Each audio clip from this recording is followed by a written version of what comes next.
Commander Zeftal of the Galactic Archaeological Survey stood before the massive holographic display, his 6 eyes fixed on the data streams cascading across the projection. The ruins of what had once been the mighty Zarian Empire stretched across 17 star systems, now nothing but twisted metal and crystallized plasma burns scarring dead worlds. "Sir," his aide, Lieutenant Krixna, approached with trembling appendages.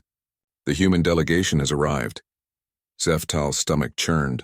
Even after 3 centuries, the mere mention of humans sent ripples of unease through every civilized species in the galaxy. He straightened his ceremonial robes and activated his translator implant. The human representative entered the chamber with that characteristic predatory grace that had made their species legendary. Ambassador Sarah Chen looked unremarkably small compared to Zeftal's towering frame, yet her presence seemed to fill the entire room.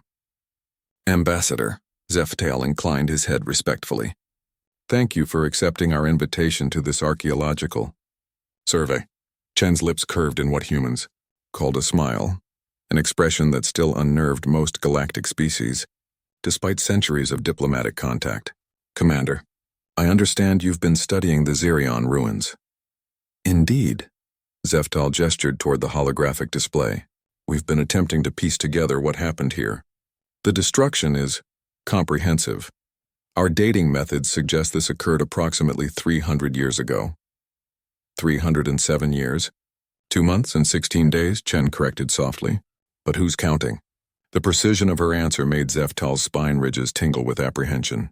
"You seem remarkably well informed about this tragedy." Chen walked closer to the display, her hands clasped behind her back. "Tragedy? That's an interesting choice of words, Commander."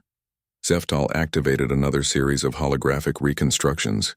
The Zirian Empire was one of the most advanced civilizations in this sector. Their technology surpassed even the Altarian Federation. According to our research, they controlled over 200 worlds, commanded fleets of unprecedented size, and their population numbered in the trillions. 237 worlds, Chen said, still studying the display. Fleet strength of approximately 50,000 vessels. Population of 4.7 trillion. Your knowledge of their empire is extensive. Chen turned to face him, her dark eyes reflecting the holographic flames that had once consumed entire worlds. "We made it our business to know everything about them." A chill ran through Zeftal's exoskeleton. "Ambassador, surely you're not implying—" "I'm not implying anything, Commander. I'm stating facts." Chen activated her own portable hologram projector. "Would you like to know what really happened to the Zirians?" New images materialized in the air. Sleek, primitive-looking vessels that Zeftal recognized as early human warships. They looked laughably obsolete compared to the massive Zirion dreadnoughts shown alongside them. 307 years ago, Chen began, her voice taking on the tone of a historian recounting ancient events. The Zirian Empire made first contact with a small, primitive species from a backwater world called Earth. We were just beginning to explore our local star cluster. The hologram showed human colonies, tiny outposts on the edges of known space.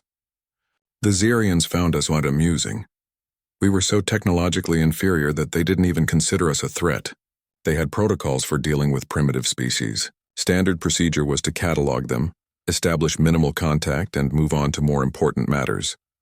Zeftal watched in growing horror as the display showed Zarian ships approaching human colonies. But the Zarians broke their own protocols. They found something about humanity that entertained them. Chen's voice grew cold.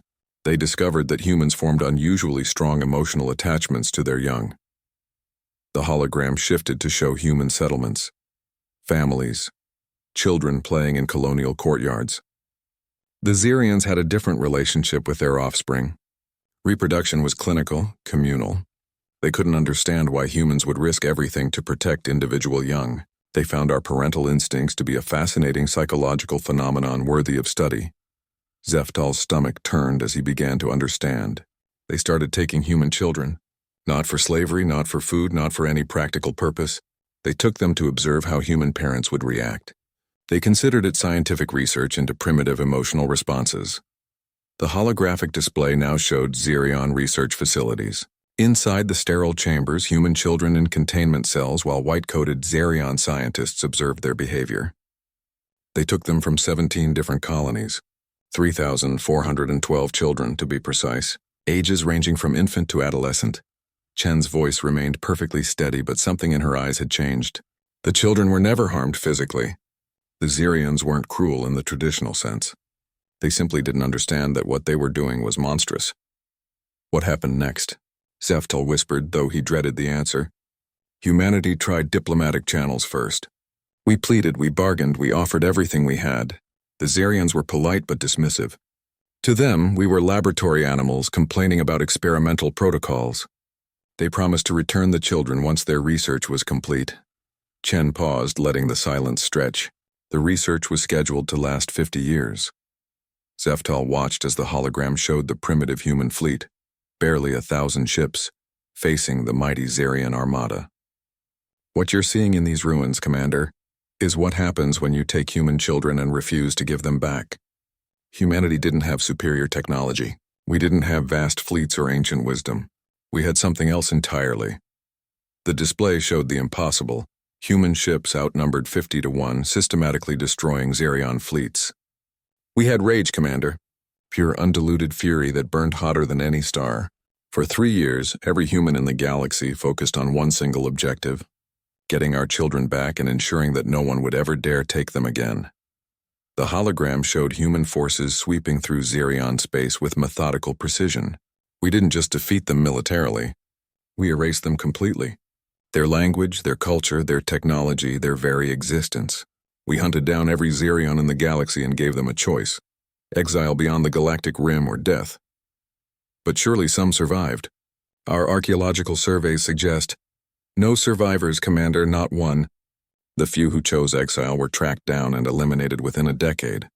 We made certain that no trace of their civilization would remain to inspire others. Zeftal stared at the display in horrified fascination. The children? We got them back. All of them.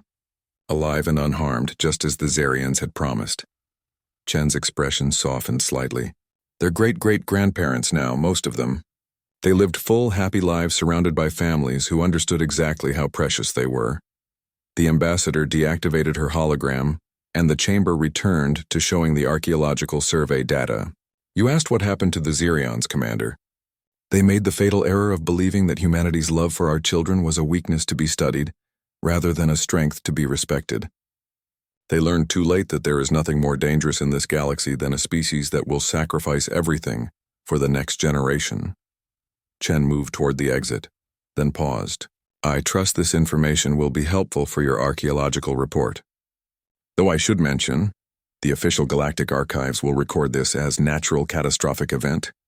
Cause unknown. Some knowledge is too dangerous to preserve. As the human ambassador left, Commander Zeftal remained staring at the ruins displayed in the hologram. He thought about his own offspring, safely attending educational facilities in the core worlds, and for the first time truly understood why every species in the galaxy had quietly agreed to humanity's single, non-negotiable law: never, under any circumstances, harm a human child. The last species that broke that rule no longer existed to serve as a warning to others.